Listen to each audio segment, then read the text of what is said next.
welcome. This is going to be a little fashion class series that I'm doing on my channel where I'm basically remaking a lot of the past videos that you guys liked. If you are new, the past videos are all in a playlist called Favorites from My Past.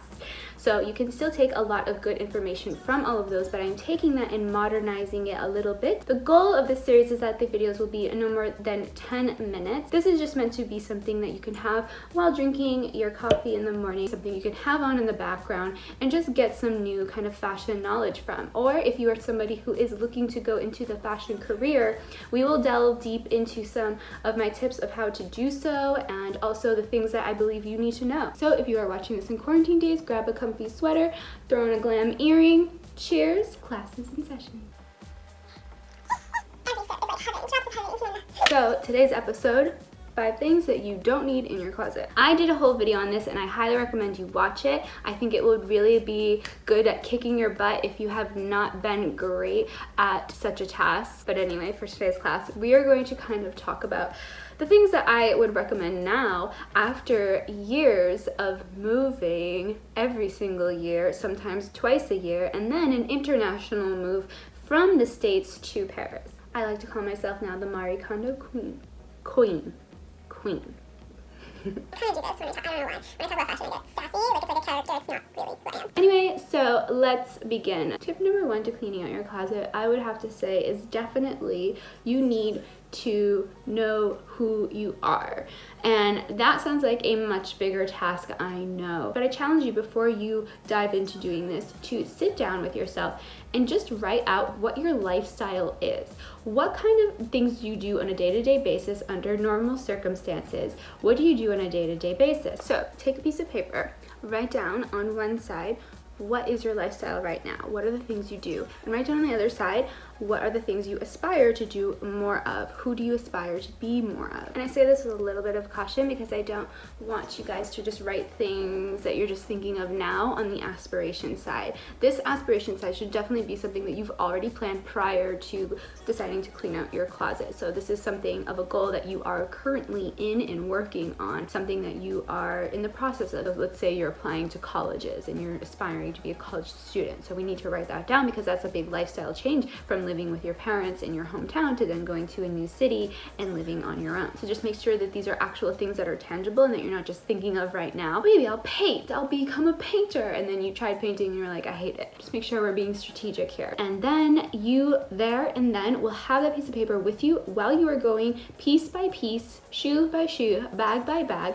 and say to yourself, does this fit into these 2 characters, these 2 personas that are me? If the answer is yes, then you keep. If the answer is no, it's gone. Toss. By toss, I mean donate, give to a friend. We are about sustainability, don't worry. I'm going to say the word toss just because we're on a class schedule here. Let's move forward. Number 2. This one might ruffle a little bit of feathers, but you have joined my fashion class, so you're going to get my fashion opinion. In personal preference and through trial and error of my own life and friends' lives of watching and seeing what their buying habits are, you do not need a piece just because it was affordable. So have you ever gone into a store and bought something because it was affordable and for whatever reason that price tag has now influenced you into buying the piece, but now it's just sitting in your closet, 6 months has gone by, you still are not wearing it? That is what I mean. You do not need pieces in your closet just because they are affordable. The goal of our closet and our wardrobe, I believe, should always be longevity or a trend that you want to partake in a responsible way. I can make a different video on trends and how I do trends and how I suggest that you don't do trends.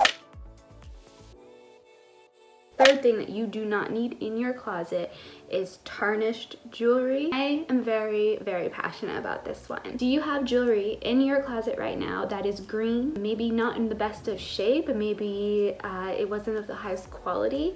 Let me ask you this, if you do have that, raise your hand if you do, and let me ask you this next. If you do have that jewelry, are you wearing it? And number 2 to that, whatever that answer is, if it's yes or no, but then the second question to that is, when you are grabbing that and putting it on, do you feel good? If you do feel good, okay, good, great. All I care about is that you guys walk out of this feeling really good about yourself and your style. But if you are putting on a piece of jewelry, like a ring that is green on the outside, and you put it on, you're like, every single time you put that on, you're like, ugh. You're like, I wish I had like a better ring. I wish I had prettier jewelry, and think about the feeling that that thing is giving you. Think about that feeling that it's giving to you. If you are putting this piece of jewelry on and it makes you feel a little lower, then it's probably not something you should have in your closet. Sentimental pieces. I will say I made a mistake on this one once before. I am someone who now I can just give up things really quickly and easily. I have learned through the years to not have an attachment to things, but something I left out of the last video that I did on this a few years ago is that it can take stepping stones. For me personally, when my mother passed away, I didn't just get rid of everything right away that was hers or that she gave to me. It took me years. It took me years of going back. So even though I moved a lot throughout the last 4 years, I would carry this big pile of stuff, just like memories, cards, all this stuff, and I would just like take it with me everywhere I moved to. Each time I moved, I went into the box and I got rid of some things. So over time, it slowly went down, and now it's just this little tiny box. And it was my first experience with losing someone special to me in my life, so it took baby steps for me.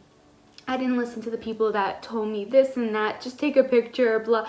I just did it my way. So when it comes to the sentimental things, I really want to say 2 things. Number 1, it's okay to take steps. So if it feels really overwhelming and really like shaking to you, then I would say start small, but make a commitment. Put it on your calendar. You will have a day of the year that you go back to that box, no excuses, and you take away, even if it's just one thing or if it's nothing, at least you open the box and you looked to see what you could get rid of. In this case, maybe it's you open your closet and you're just looking to see like, okay, can I get rid of anything else? So with the sentimental thing, this is 2 components to it. So you're kind of getting a bonus tip.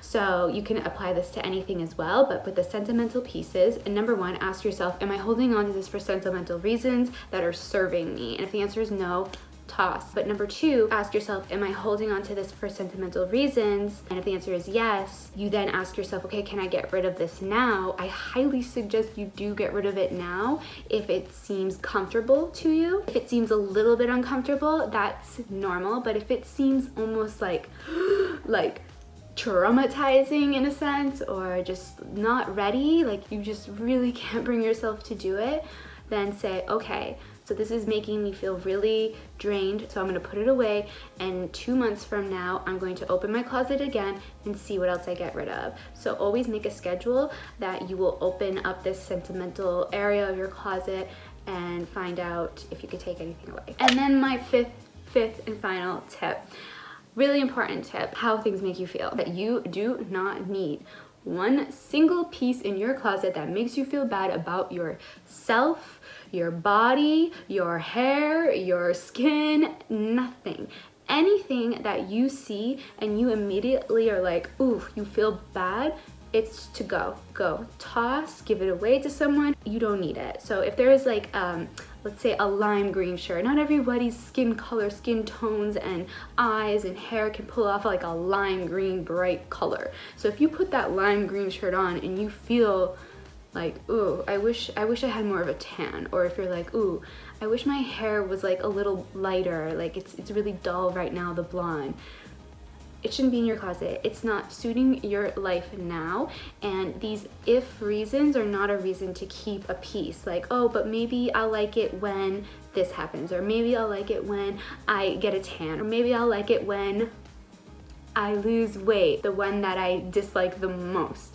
I don't believe that we should have things in our closet to motivate us to lose weight. If it does work for you, okay. But I do ask you to ask yourself, when you look at this piece that's supposed to be motivating you to lose weight, do you feel good? Do you feel like excited? And if you feel excited, then okay, good, keep it. But if you don't feel excited, if you feel less than, you feel unworthy, you feel like you failed that week, you feel like it's just like this far away time, get rid of it. You don't need it in your life. It should not be in your closet. It's just taking up space and it's affecting you emotionally. And I will leave this off by saying that you would be surprised what something as little and simple as cleaning out your closet can do for your well-being for your life. And I know it sounds silly, but I will say I have seen really good results. I have done people's wardrobes in the past, clients and everything, and to open your closet and it just be like, it just makes you feel so much better. Take it from me and you will see the difference. I don't want to go on and on and on about all the difference it can make to have a wardrobe that really suits you, because we're going to be doing many classes on this.